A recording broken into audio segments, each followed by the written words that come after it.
Jadi dua laboratorium besar ini yang kemudian merangkul semua aktivitas praktikum di jurusan perikanan dan kelautan. Namun kita juga mengembangkan saat ini laboratorium lapangan di bawah mata. Selamat pagi Tribuners.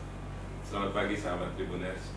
Tribuners, hari ini saya, Novemi Leo Novel, akan mengajak Tribuners untuk mengelilingi kampus di jurusan Perikanan dan Kelautan Politani Negeri Kupang. Dan bersama kita Tribuners saat ini Bapak Ketua Jurusan Perikanan dan Kelautan Politani Negeri Kupang, Bapak Alex Tanodi, Sarjana Perikanan MSI. Selamat pagi. Selamat pagi, selamat pagi sahabat Tribuners sekalian. Kita nyapanya kakak saja ya, bapak ini kayaknya terlalu tua. Iya.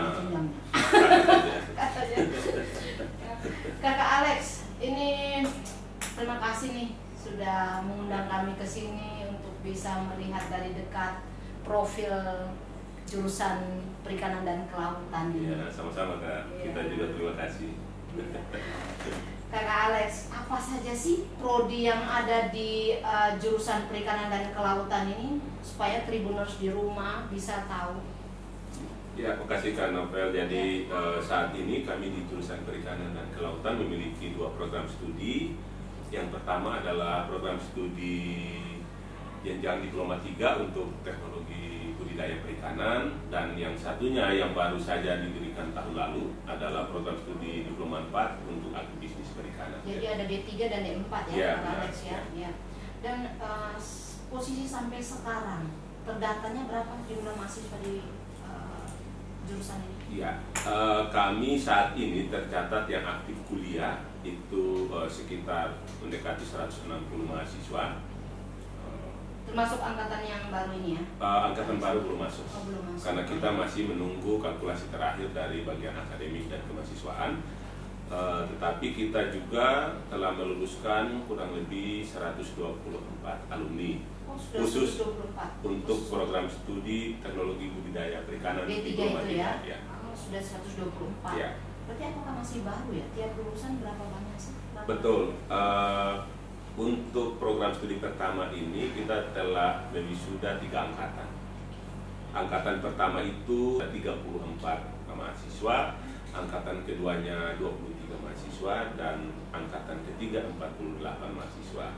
Saat ini kita telah menyelesaikan studi final dari 19 mahasiswa, tapi mereka masih menunggu proses-proses untuk penyelesaian secara formal di wisuda dan seterusnya, menunggu kondisi COVID.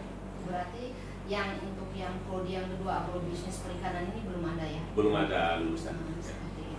karena baru 2 tahun. Ya. Nah, artinya kalau yang pertama berarti kita sudah 3 tahun ya perikanan ini, jurusan perikanan ini.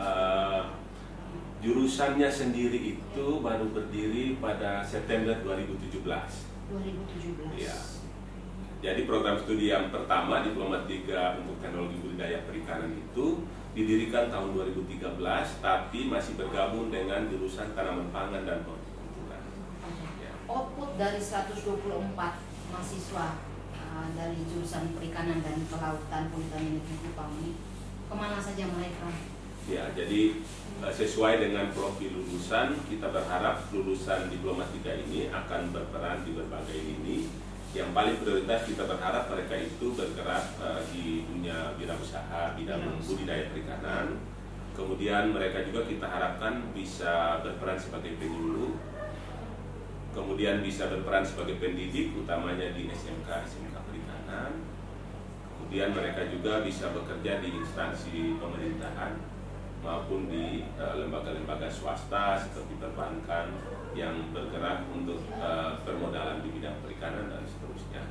Nah, hasil penelusuran kami terhadap alumni-alumni kami ini, kita bisa kategorikan hampir 80% itu sudah berkira-kira sesuai dengan profiling yang kita hasilkan di prodi teknologi budidaya. Artinya bahwa outputnya juga banyak ya, bisa diserap di mana saja yang tadi Kak Alex bilang itu ya, tidak hanya PNS tapi penyuluh, kemudian melalui wira swasta dan sebagainya. Tapi kebanyakan mereka di mana? Kalau dilihat peluangnya wira swasta dan di pendidik dan di ASN ini berapa banyak yang Sebagian besar itu bergerak di wirausaha bidang perikanan, baik itu mengembangkan usaha budidaya sendiri maupun bekerja dengan unit-unit usaha milik pengusaha atau masyarakat. Jadi mereka melakukan pendampingan maupun praktisi di bidang tersebut. Sebarannya di mana? Hanya di Provinsi NTT atau malah ada yang sampai di luar nih? Sepanjang yang kami tahu mayoritas ada di Provinsi NTT. Ada 1-2 alumni kita juga yang ada di Timor Leste. Namun progres kegiatan usaha pasca lulus dari sini belum kita tahu. Kualitasnya? Ya, kami meyakini bahwa dengan proses yang dikembangkan melalui pembelajaran praktikal 60% dan kuliah 40%, kami meyakini ketika kami melepas mereka dari kampus ini di jurusan perikanan, mereka siap berkompetisi di masyarakat. Nah, itu kita bisa wujudkan karena desain awal prakteknya, karena memang jurusan ini masih baru. Memang kita punya beberapa keterbatasan di sarana dan prasarana, tapi kami memiliki jaringan kerjasama yang cukup kuat dengan dunia usaha dan dunia industri, terutama budidaya perikanan di Kota Kupang dan sekitarnya. Kami juga membangun kerjasama yang cukup intens dengan unit-unit teknis yang ada di Provinsi NTT, seperti di bawah Dinas Perikanan Kelautan dan yang lain. Memang kualitasnya tidak diragukan ya, Alex ya. Berbicara soal mencetak alumni, mencetak mahasiswa, kemudian kualitas dan sebagainya. Dukungan dari kampus sendiri bagaimana? Laboratorium, sarana prasarana kita punya apa saja di sini? Ya, baik, karena terjadi karena jurusan ini masih baru, kita sudah menyusun bagaimana roadmap pengembangan jurusan ini ke depan. Dan memang ada beberapa hal yang menjadi titik tumpu kita. Yang pertama adalah bagaimana peningkatan sarana dan prasarana di laboratorium, termasuk bagaimana pengembangan laboratorium ke depan, karena memang saat ini kita masih memiliki 2 laboratorium secara makro, yaitu laboratorium produksi dan manajemen budidaya perikanan, dan laboratorium yang kedua adalah laboratorium lingkungan perairan. Jadi 2 laboratorium besar ini yang kemudian merangkul semua aktivitas praktikum di jurusan perikanan dan kelautan. Namun kita juga mengembangkan saat ini laboratorium lapangan di bawah mata, ada lahan politani yang kemudian atas arahan pimpinan kemudian itu dipercayakan ke kami untuk mengelolanya. Nah, kita arahkan itu ke unit bisnis untuk perikanan. Saat ini lagi dikembangkan dan kami juga mengarahkan para dosen untuk bagaimana merancang pengabdian masyarakat dan riset di sana, sehingga berbarengan dengan output yang dihasilkan, sarana prasarana yang muncul karena kegiatan itu dapat didaya gunakan untuk kegiatan praktikum mahasiswa. Untuk di bawah mata itu labnya apa berupa atau ada kolam dan sebagainya? Betul, jadi di sana lab lapangan, jadi ada kolam, kemudian ada beberapa sarana prasarana pendukung budidaya juga. Nah, saat ini dalam taraf pengembangan. Nah, berbarengan dengan itu, di masa kepemimpinan Pak Direktur yang saat ini, memang kami sementara merancang dengan beliau untuk pengadaan sebuah kawasan budidaya terpadu, itu di depan jurusan TPH. Saat ini sudah dirancang, dan kita harapkan menurut arahan Pak Direktur akan mulai dikembangkan secara konstruksinya dalam tahun ini. Nah, rencanaannya tahun depan itu sudah terintegrasi semua, sehingga mulai dari bagaimana penyiapan sarana budidaya, bagaimana kegiatan pemijahannya, bagaimana kegiatan pemeliharaan, pembelian, pembesaran dan seterusnya, bagaimana pengendalian hama dan penyakit, dan juga contoh-contoh untuk budidaya yang baik itu bisa kita langsung praktekkan di sana. Jadi bukan hanya untuk mahasiswa, tetapi juga menjadi percontohan bagi budidaya perikanan gitu yang baik, khusus untuk air tawar. Untuk air tawar ya. Sebenarnya sasarannya apa? Jadi kembali ke itu, apakah hanya untuk mahasiswa kepentingan praktek atau nanti diperluas bahwa bisa nih masyarakat juga atau dari sekolah-sekolah bisa bagaimana? Ya, itu memang jadi peran kita dalam istilah perikanan kita menyebutnya semacam hatchery. Jadi hatchery itu kita berharap bahwa dia bukan hanya menjadi media pembelajaran untuk mahasiswa, tetapi juga menjadi sarana pembelajaran untuk masyarakat secara umum. Termasuk kita harapkan dengan sarana budidaya itu kemudian kita dapat mensuplai benih yang baik untuk kemudian disebar ke masyarakat sebagai wujud pengabdian gratis berarti ya? Ya, kita harapkan bisa seperti itu. Tetapi kalau misalnya untuk mensuplai untuk kepentingan komersil, maka kita juga bisa menjadikannya sebagai salah satu unit bisnis di Politani yang diharapkan dapat menghasilkan income dan digunakan untuk pengembangan institusi ini juga. Kakak Alex, untuk 2 lab yang lainnya itu bagaimana kondisinya, peralatannya dan sebagainya, memadai tidak untuk pelaksanaan kegiatan praktek mahasiswa? Ya. Untuk saat ini, untuk standar minimalnya kita sudah dapat dengan Satpas yang ada. Memang secara idealnya belum sampai pada tahap itu. Banyak sarana prasarana yang kita juga secara berkala saat ini usulkan, supaya kita berharap pada waktu tertentu kondisi idealnya bisa kita capai. Kemudian kita juga lagi berupaya untuk melakukan peremajaan terhadap fasilitas yang ada melalui usulan ke institusi, termasuk di dalamnya juga konsen saya itu adalah bagaimana peningkatan SDM daripada para teknisi pendamping praktik yang akan dilakukan. Kita berharap ada program-program secara reguler di mana kepala lab dan juga teknisi yang ada itu diberikan pelatihan-pelatihan untuk mengupdate informasi, pengetahuan dan skill mereka, sehingga kami tidak ketinggalan dengan teknologi budidaya yang dari luar. Artinya lab ini juga tidak hanya untuk mahasiswa ya? Benar. Bisa orang luar juga datang untuk menggunakan? Benar. Jadi ada beberapa fasilitas yang kami miliki yang detailnya nanti Kak Novel bisa tanyakan ke kepala lab. Berarti sebentar bisa ngajak saya dan Tribuners ya, kita bisa, lihat ke lab ya. Bisa dilihat, kemudian mungkin para kepala lab juga bisa mendemonstrasikan 1-2 peralatan yang kita miliki yang juga bisa berguna bukan hanya untuk mahasiswa tapi juga untuk masyarakat. Ya. Tribuners, nanti saya akan bersama dengan Ketua Jurusan Kakak Alex. Kakak Alex, bagaimana dengan dosen kita? Kualitasnya maupun kuantitasnya bagaimana? Baik Kak Novel, jadi sebagai jurusan yang baru, kami di jurusan perikanan saat ini memiliki 10 orang dosen yang khusus memiliki kompetensi keahlian di bidang perikanan dan kelautan. Dari 10 itu, satunya sementara melanjutkan S3 di luar negeri dan dalam waktu dekat akan kembali. Beberapa juga sementara dalam proses untuk perencanaan program doktoralnya. Pada prinsipnya sebagai ketua jurusan, saya selalu mendorong agar semua staf dosen memiliki kesempatan dan peluang untuk pengembangan diri, entah itu dalam konteks melanjutkan studi maupun juga dalam konteks mendapat pengalaman-pengalaman praktis di masyarakat. Karena kita ini pendidikan vokasional, jadi saya berharap bahwa semua dosen bukan hanya mengajarkan aspek teoritis kepada mahasiswa, tetapi dengan pengalaman praktis yang didapat di masyarakat khusus di Nusa Tenggara Timur itu dapat dijelaskan dengan baik ke mahasiswa sehingga mereka lebih memahami kondisi real di masyarakat. Nah, secara kuantitas dalam analisis kami jelas staf dosen di perikanan khusus bidang perikanan kelautan masih kurang kan? Berarti itu 1 banding berapa tuh? Betul, 10, ya. Itu rasionya masih perlu kita tingkatkan, bukan saja dalam konteks rasio, tetapi bagaimana untuk melayani mahasiswa dengan kompetensi keilmuan yang memadai. Namun itu tidak menjadi kendala karena ada banyak dosen di lingkungan Politani maupun dosen-dosen dari mitra yang juga kita gunakan untuk mendukung proses pembelajaran di jurusan perikanan dan kelautan ini. Ya. Pesannya apa nih untuk para dosen?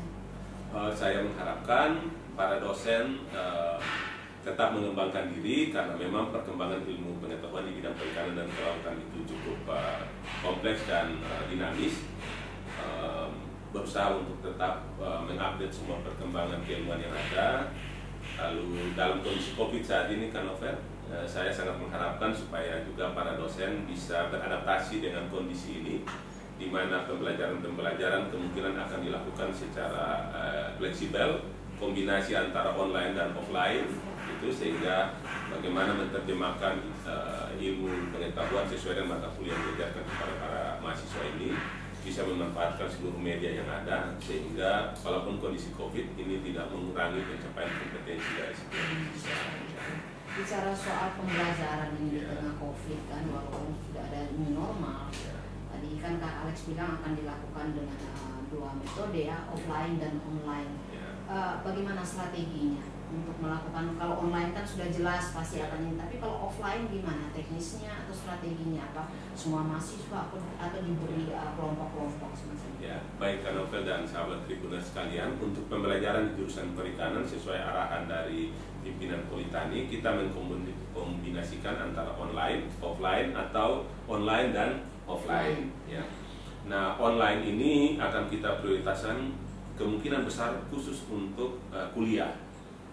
Sedangkan untuk praktikum, nah yang pertama adalah kita berharap bahwa kondisi COVID ini dengan seizin pimpinan Politani dan juga pemerintah dalam hal ini gugus tugas, itu bisa mahasiswa dibolehkan untuk masuk ke kampus dengan menaati ketat protokol COVID-19, baik dari sisi jumlah maupun perlengkapan pelindung diri yang memadai.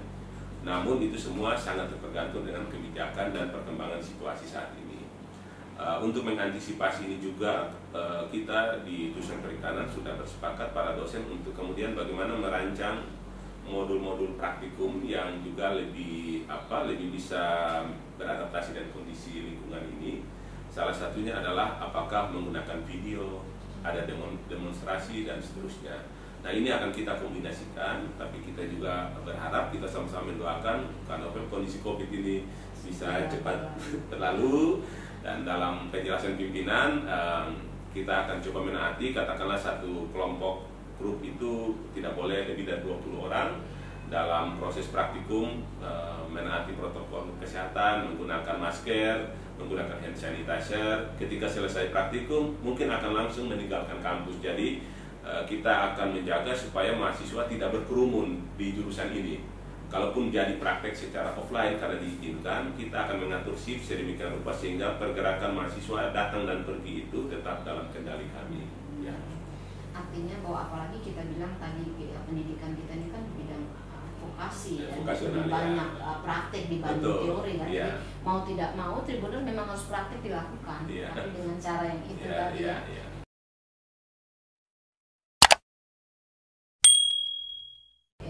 Pak Alex, ada closing statementnya yang terakhir untuk Tribuners di rumah. Baik, sahabat Tribuners, kami di jurusan perikanan hadir sebagai bentuk pelayanan perguruan tinggi untuk penyiapan sumber daya manusia di bidang perikanan dan kelautan. Saat ini fokus kami di bidang bagaimana pengelolaan sumber daya perikanan dan kelautan secara berkelanjutan dengan teknologi yang ramah lingkungan. Ini dalam rangka menghasilkan produk sumber daya perikanan yang layak, baik secara kesehatan maupun secara kualitas perikanannya. Oleh karena itu, kami terbuka untuk menerima semua anak-anak muda, generasi muda yang ingin menimba ilmu di jurusan kami. Di samping itu juga saya mengajak para Tribuners yang ingin bekerja sama dengan kami, baik itu dalam konteks teknologi budidaya maupun agribisnis perikanan. Kita dapat membangun kerjasama agar supaya bidang perikanan dan kelautan di daerah ini dapat kita dorong sama-sama. Dan bagian terakhir, kami juga menerima usul saran untuk pengembangan institusi ini, baik dari media, Tribuners pemerhati pendidikan, dan juga terutama dari dunia usaha dan dunia industri. Karena tanpa Tribuners sekalian yang berprofesi di berbagai bidang, kami kira pengembangan jurusan perikanan dan kelautan di Politani ini tidak berjalan sebagaimana yang kita harapkan. Makasih, itu beberapa harapan saya. Baik, terima kasih Kak Alex. Terima kasih, Kak. Tribuners, generasi muda di NTT dan di mana saja berada, ketika kalian ingin menjadi pengusaha, wira swasta di bidang perikanan, penyuluh, bahkan bisa menempati menjadi tenaga pendidik, tidak usah ragu untuk masuk ke jurusan perikanan dan kelautan Politani Negeri Kupang. Siap diterima, ya kan? Iya.